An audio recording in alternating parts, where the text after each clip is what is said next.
بسم اللہ الرحمن الرحیم انما یخشی اللہ من عبادہ العلماء۔ میری کوئی فیلڈ نہیں ہے بیان کرنا، تقریریں کرنا، ایسے سمجھو جیسے طلباء کو تھوڑا سا سبق یاد کرنا ہے۔ یہ بھی آپ کو سمجھانے والی بات ہے کہ استاد دو ہوتے ہیں، کتنے؟ دو ہوتے ہیں۔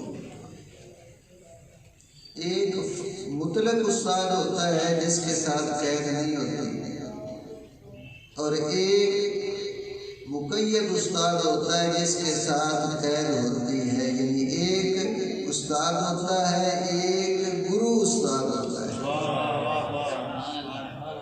جو استاد ہوتا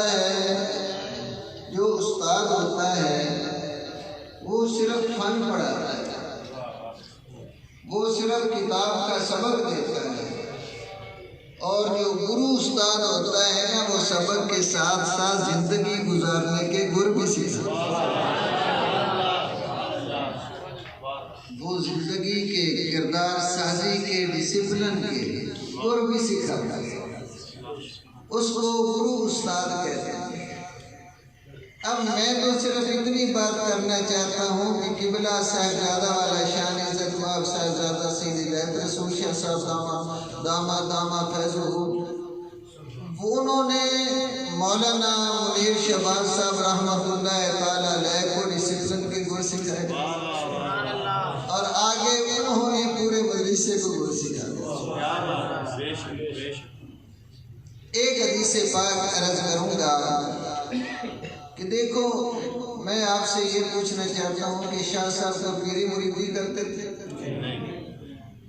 یہ جتنے آپ کے جنازے پہ لوگ آئے تھے، کھینچے چلے آ رہے تھے پاکستان کے گوشے گوشے سے، تو یہ کوئی مرید تھے ان کے؟ آخر کوئی تو بات تھی نا شاہ صاحب میں جس کی وجہ سے لوگ کھینچے چلے آ رہے ہیں۔ تو وہ مجھے یہ منظر دیکھ کر ایک حدیث پاک یاد آ گئی جو ان بچوں کو مشکاہ شریف میں نے پڑھائی ہے۔ میرے آقا علیہ السلام نے فرمایا کہ جو عالم دین ہوتا ہے نا، اس کی بخشش کے لیے جتنے دنیا میں سمندر ہیں، جتنے دریا ہیں، اور جتنے ان میں مچھلیاں ہیں، وہ بھی بخشش کی دعا مانگتی ہیں۔ اور جتنے بھی بلوں میں رہنے والے حشرات الارض ہیں، اس زمین کے اندر مخلوق ہے، وہ ساری کی ساری جو ہے وہ علماء کی بخشش کی دعائیں مانگتے ہیں۔ اب میں طلباء سے پوچھتا ہوں کہ مجھے یہ بتایا جائے کہ یہ مچھلیوں کا کیا مفاد ہے کہ مچھلیاں دعائیں مانگتی ہیں؟ یہ جو زمین کے اندر حشرات الارض ہیں، یہ علماء کے لیے دعا مانگتے ہیں۔ آخر انہوں نے ان پہ کیا احسان کیا ہے جس کی وجہ سے یہ دعا مانگ رہے ہیں؟ سوچنا چاہیے کہ یہ علماء کے لیے یہ بخشش کی دعائیں کیوں مانگتی ہیں مچھلیاں اور حشرات الارض اور زمین کی ساری مخلوق؟ اصل میں وجہ یہ ہے کہ علماء تبلیغ کرتے ہیں، ان کی تبلیغ لوگ سنتے ہیں، لوگ سن کر اس پہ عمل کرتے ہیں، عمل کرنے کے بعد نیک عمل کرتے ہیں۔ نیک عمل جب روئے زمین پہ ہوتا ہے تو جب تک ایک بھی روئے زمین پہ نیک انسان موجود ہے، کبھی قیامت برپا ہو سکتی نہیں۔ اس وقت تک قیامت نہیں آ سکتی جب تک ایک بھی اللہ کا نیک بندہ زمین میں موجود ہے۔ تو یوں سمجھیے کہ اتنے واسطوں سے ان چیزوں کا مخلوق کا مفاد ہے کہ ان کا وجود اگر قائم ہے تو علماء کی برکت سے قائم ہے۔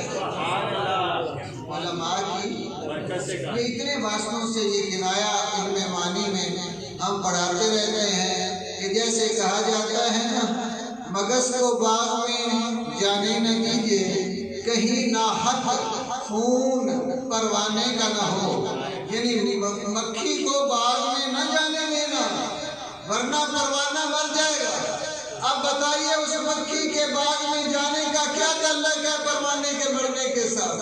اصل میں وجہ یہ ہے کہ مکھی باغ میں جائے گی، وہاں جا کر وہ پھولوں کو سونگھے گی، وہاں سے رس لے کر وہ چھتا بنائے گی، چھتے میں شہد ہوگا، چھتے کی موم بتی بنے گی، کیا موم بتی بنے گی تو اس پر پروانہ آ کر جل جائے گی۔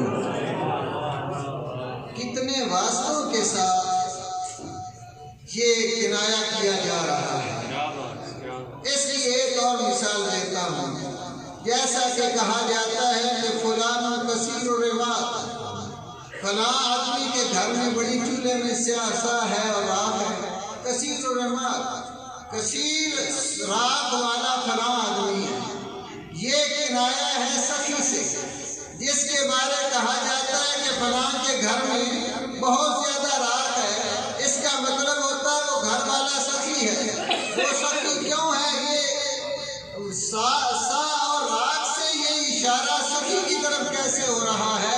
اصل میں وجہ یہ ہے کہ راکھ اس گھر میں زیادہ ہوگی جہاں چولہا زیادہ جلے گا،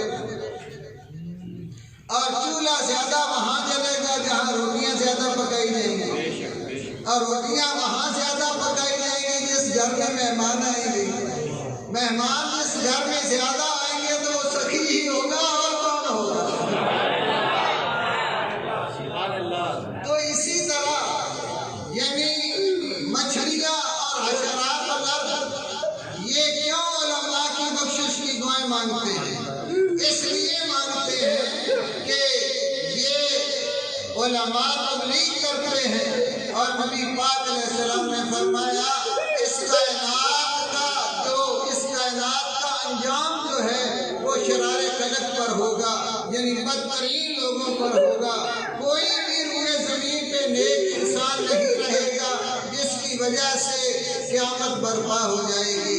تو میرے دوست، اب میں آپ سے ایک بات آپ کے دل کی کرنا چاہتا ہوں آخر میں۔ آپ سکول پڑھتے ہیں، کالج پڑھتے ہیں، یونیورسٹی میں جاتے ہیں، اور آپ کہتے ہیں کہ مولوی کی قدر نہیں، مولوی کی قدر نہیں ہے۔